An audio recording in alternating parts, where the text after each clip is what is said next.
So why should you hire a photographer that designs wedding albums? There are a lot of photographers out there who offer images on a CD as their only service. And there's a big flaw with that approach. I used to do that, but nowadays I provide a beautiful wedding album with every single wedding package that I have. Why did I do that?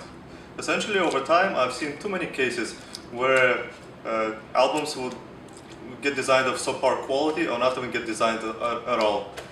It's kind of inevitable, people get married and they get swallowed up in the married life, and suddenly bride is too busy to dedicate a few days to design an album for herself. And even if she doesn't have access to the same level of quality printing labs that photographers have access to. And your wedding just deserves better than that.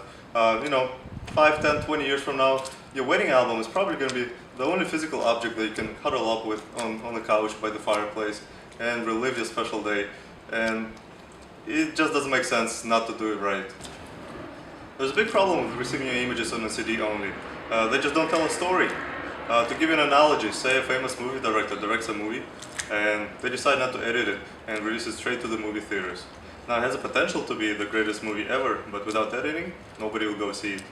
That's because the real magic happens in the editing room. And photographer is just like a director. They're putting together the scenes of your movie, or in this case album spreads, long before the footage gets to the editing room. As they go through the day, they shoot with a specific intent of completing album spreads in your album. And that's the only way to tell a flowing story. On another hand, a photographer who shoots straight to a CD doesn't have to concern themselves with that problem, and as a result we run into the same problem of having disjointed images. So pick your photographer that's album-centric. Your wedding will be shot with the intent of being retold as a story,